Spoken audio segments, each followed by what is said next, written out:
Hello दोस्तों, welcome back to my channel. कैसे हैं आप सब? आई होप आप सभी अच्छे होंगे, खुश होंगे और अपनी पढ़ाई कर रहे होंगे। तो कैसी चल रही है आप लोगों की तैयारी? और मैं यही दुआ करती हूँ कि ये 2025 आप जो भी एग्ज़ाम की तैयारी कर रहे हैं उन सभी एग्ज़ाम्स में आप बहुत अच्छा प्रदर्शन करें, आपके सारे सपने पूरे हो, आपने जो मंजिल अपनी तय सोची है उस रास्ते पर चलकर आप उस मंजिल को पा लें और अपने हर एक ख्वाब को पूरा करें।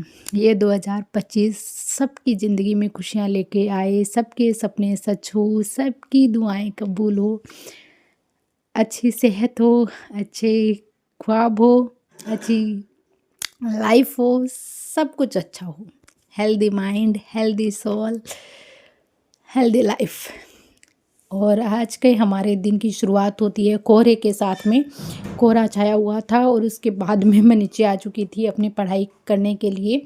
और सबसे पहले मैं करंट अफेयर को पढ़ती हूँ, तो अभी मैंने बहुत स्लो कर दिया है करंट अफेयर को। मैं फास्टली नहीं पढ़ रही हूँ, इतना स्लो पढ़ रही हूँ कि एक एक चीज़ को दिमाग में बिठाना है। और उसके बाद में मम्मी लेके आ गई थी स्वीट पटेटो, जिसको बोलते हैं शकरकंदी।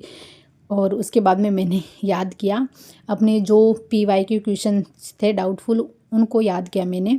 और ये जो कुछ इंग्लिश के वर्ड है मेरे जहन में आज भी रह जाते हैं। ये सब कुछ मेरी जो स्कूल थी उनकी देन है। जो स्कूल जिसमें मैं एज ए टीचर पढ़ाती थी वो इंग्लिश मीडियम स्कूल थी, तो वहाँ से ना बहुत सारे शब्द हो गए जो इंग्लिश के हो गए। हिंदी मेरी सुधर गई थी वहाँ एकदम से, और इंग्लिश भी मेरी अच्छी हो चुकी थी क्योंकि बच्चों की जो बुक थी वो प्रॉपर ही इंग्लिश में थी।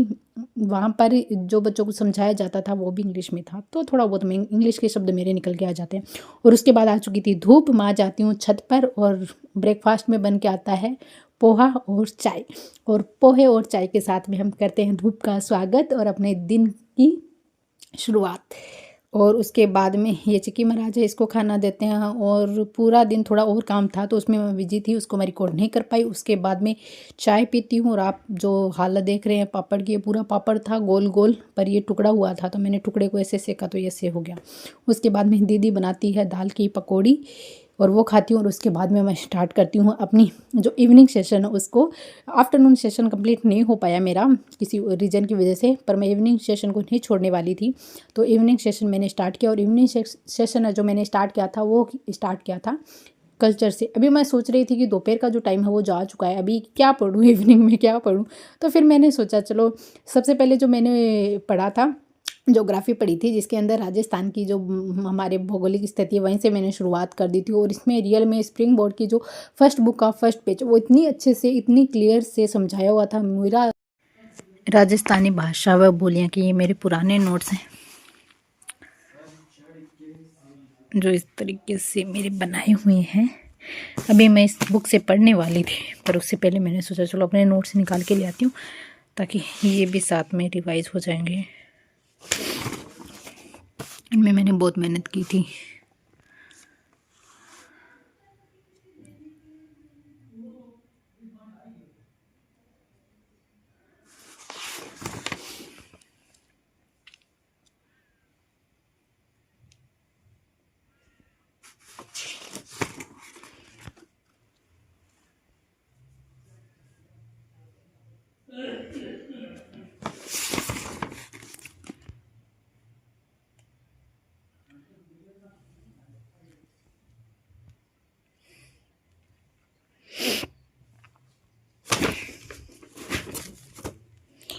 पहले मैं पढ़ूंगी इस बुक से, उसके बाद में रिवाइज करूँगी, पढ़ूंगी मेरे वाले नोट्स से। क्योंकि इसमें जो ज्योग्राफी की चीज़ें बता रखी थी सबसे पहले उन्होंने वर्ल्ड के आधार पर बता रखा था, मतलब संसार के आधार पर बता रखा था कैसे अंगारा लैंड, तैतीस सागर गोंडवाना लैंड को बांटा गया था। उसके बाद में भारत के हिसाब से इन तीनों चीज़ों को बांटा गया था, फिर हमारे राजस्थान में आए थे ये। तो मुझे बहुत अच्छा लगा इस तरीके से। अदरवाइज हम जब भी पढ़ते हैं तो हमें सिर्फ राजस्थान के हिसाब से बता दिया जाता है कि ऐसे ऐसे कुछ था। और मतलब मुझे रियल में बताऊँ कि मुझे बहुत अच्छा लगा इस तरीके से। अगर कोई जीरो से बालक बच्चा शुरू कर रहा है जिसको पहले नहीं पढ़ा हुआ, कुछ नहीं आता, वो कर सकता है।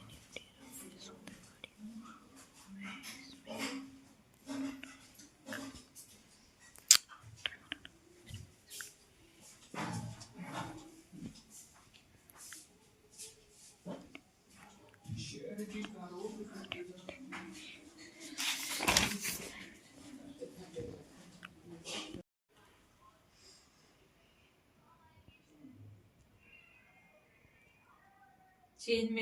मैं मानती हूँ कि ये पूरी किताब वो आरएस के हिसाब से है, पर सब कुछ इसमें आरएस के हिसाब से नहीं है, एकदम जीरो लेवल से चीज़ों को बताया गया है। और अगर आप मतलब भाई बहुत कम वक्त है और आप ज़्यादा से ज़्यादा अपने कंटेंट को, अपनी जो मटेरियल है उसको तैयार करना चाहते हैं, तो ये बुक एकदम सही है। कचरा पढ़ने की ज़रूरत नहीं है, आपको एक्स्ट्रा नॉलेज लेने की कोई ज़रूरत नहीं है। जो आपके एग्ज़ाम में आता है, जो आपके पेपर पॉइंट ऑफ व्यू से इम्पोर्टेंट है, वो आप इसमें से पढ़ सकते हैं और उसको क्लियर कर सकते हैं। तो इस हिसाब से ये बुक थी। और अभी कुछ दिनों से मैं इन्हीं बुक के इर्द गिर्द हूँ, इन्हीं से पढ़ रही हूँ। और मेरे जो नोट्स हैं वो मेरे नोट्स इन बुक में जो लिखा हुआ है ना, उससे ज़्यादा है मेरे नोट्स में। तो मुझे मेरे नोट्स पे तो इतना यकीन है कि वो तो एकदम लास्ट जो बोलते हैं ना हथियार है मेरा, उनको मैं पढ़ूंगी, ज़रूर पढ़ूंगी। पर अभी जो मैं सोच रही हूँ 1-2 महीने हैं तो मैं इन्हीं को कंप्लीट कर लेती हूँ। अदरवाइज़ फिर दीदी अगर इसको पढ़ेंगी तो मुझे दिक्कत नहीं आएगी। तो फिर जब ज्योग्राफी भी होगी, कल्चर भी हो गया, फिर मैं हिस्ट्री पढ़ रही थी इसमें। और हिस्ट्री पढ़ने में भी मुझे इसमें बहुत मज़ा आता है, क्योंकि हिस्ट्री को भी शॉर्ट में बता रखा है और जो जो इम्पोर्टेंट है वही दे रखा है। अगर आप पीवाईक्यू करेंगे तो मुझे देखो ज़्यादा पता इसलिए चल पाता है कि ये चीज़ें अच्छा ये दे रखी है, ये पढ़ लो, ये छोड़ दो। क्योंकि अभी जो मैं MCQ या पीवाईक्यू देखती हूँ, नोट डाउन करती हूँ, और साथ में जो मेरे टेस्ट हैं वो भी मैं देती हूँ, तो मुझे पता चलता है कि अच्छा इस लेवल से ये इंपॉर्टेंट है, ये चीज़ें निकल के रही, ये पूछा जा रहा है, ये नहीं पूछा जा रहा है। तो फिर वही है कि अब अगर हम जब एक बार धक्का खा चुके होते हैं एग्ज़ाम में, तो हमारा दिमाग इतना चलने लगता है कि ये पढ़ना है, ये नहीं छोड़ना है। और अभी तक जो मैंने जितने भी रियल में बताऊँ इंटरव्यू देखे हैं मैंने, बहुत से बच्चों के, UPSC के मान सकते हो आप, और RS के इंटरव्यूज़ मान सकते हो। तो जिनके भी इंटरव्यूज़ देखे हैं, या मान लो जो सक्सेस हुआ है उसने अपनी कहानी बताई, तो उसने यही कहा था कि इंपॉर्टेंट ये नहीं कि आप क्या पढ़ते हो, इंपॉर्टेंट ये है कि आप पढ़ाई में से किसको छोड़ रहे हो। जिसको आप छोड़ रहे हो वही आपको, आपका जो मैटर उसको तैयार करता है। क्योंकि सब कुछ पढ़ना ज़रूरी नहीं है, ये आप भी जानते हैं कि इतना सारा मैटर है कि सब कुछ हम पढ़ ही नहीं पाते हैं, सब कुछ याद रहता भी नहीं, और सब कुछ एग्ज़ाम में आता भी नहीं है। तो हमें सिर्फ वही पढ़ना है जो एग्ज़ाम में आता है, जो हमारे लिए ज़रूरी है। जो ज़रूरी नहीं है उनको छोड़ देना ही बेहतर होता है। क्योंकि हमें ये लगता है कि हम इस बार पढ़ रहे हैं तो हमें सारा ही पढ़ना है। शुरू में एक बार ज़रूर आप एक बार अपने सिलेबस को पूरा ज़रूर कर सकते हैं। छोटी से छोटी चीज़ को भी पढ़िए, 2 बार में छोटी से छोटी चीज़ को पढ़िए, पर जो एकदम मोस्ट इम्पॉर्टेंट है उनको बिल्कुल इग्नोर मत करना, उनको फोकस ज़रूर करना। और उसके बाद दिया था मैंने जो फुल टेस्ट था वो। और इस फुल टेस्ट में जो मैंने अटेम्प्ट किए वो क्वेश्चंस मैं दिखाती हूँ। इसमें 3000 बच्चों ने शायद टेस्ट दिया है, और इसमें जो मेरी जो रैंक आई है वो 41 आई है। और मैंने क्वेश्चन छोड़े भी हैं इसमें, 21 या 23 के आसपास मैंने क्वेश्चन को छोड़ दिया है, और शायद 30 के इर्द गिर्द मेरे क्वेश्चन गलत भी हुए हैं इसके अंदर। और उसके बाद में जो मेरे क्वेश्चन गलत भी हुए हैं मैंने छोड़े भी हैं। और एक जो स्कोर है मेरा वो जो बन रहा है 170 के आसपास बन रहा है, 300 में से 170 नंबर के आसपास है वो बन रहा है। और अभी फुल टेस्ट में देती हूँ, क्योंकि मैं जो क्वेश्चन छोड़ती हूँ वो क्वेश्चंस है, एक तो जो मैथ के क्वेश्चन होते हैं वो मैं पूरे ही छोड़ देती हूँ। 5 ही क्वेश्चन आते हैं, पर मैं वो 5 के 5 ही छोड़ देती हूँ, क्योंकि पेपर पेंसिल से करना होता है और मैं रात को टेस्ट देती हूँ, मुझसे उठने की हिम्मत नहीं होती। इसलिए मैंने एक भी टेस्ट में मैथ के क्वेश्चन नहीं किए हैं, और मैं इन सबको बाद में ही करने वाली हूँ मैथ के। और उसके बाद में जो करंट के क्वेश्चन आते हैं इसके अंदर, तो वो ओल्ड वाला पेपर है तो ओल्ड वाला करंट आएगा। हाँ मुझे आते हैं, वो सवाल कर देती हूँ, फिर भी वो 2022 से रिलेटेड पूछा जाता है, 2021 से रिलेटेड पूछा जाता है, तो जो मुझे नहीं आता है वो मैं छोड़ देती हूँ। उसके अलावा भी जो हमारे और जो क्वेश्चन आते हैं, कभी कभी जीके से रिलेटेड ही मान सकते हो आप, इंग्लिश लैंग्वेज से रिलेटेड मान सकते हो, जो मुझे नहीं आता है या मुझे डाउटफुल रहता है मैं छोड़ देती हूँ। जिसका मतलब बोलते हैं चारों ऑप्शन में भी आप एक में भी मतलब श्योर नहीं हो तो उनको छोड़ देना ही बेहतर है। और उसके बाद में आ जाती है हमारी रेलवे की वैकेंसी। तो मैं पूरा पैटर्न देख रही थी इसमें कि रेलवे की जो टीचर की वैकेंसी आई उसके अंदर सिलेबस क्या है, और क्या पिछले साल की कट ऑफ रही है, सिलेबस क्या है, मार्क्स किस तरीके से डिवाइडेड किए हुए हैं, CBT फॉर्म में ये एग्ज़ाम होगा, सिलेबस क्या है इसका, तो सब कुछ डिटेल है जो इस टेक्स्ट बुक ऐप के अंदर दे रखी होती है।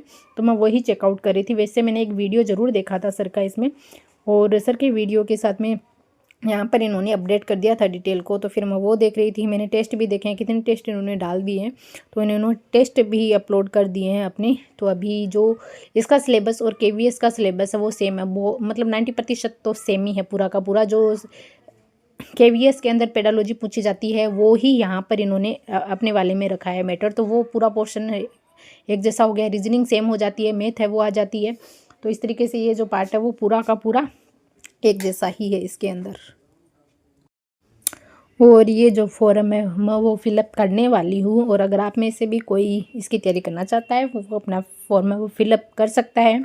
इसमें सीटेट को क्लियर माना है, जिन्होंने सीटेट क्लियर कर रखा है वो इस फॉर्म को ज़रूर भर देना।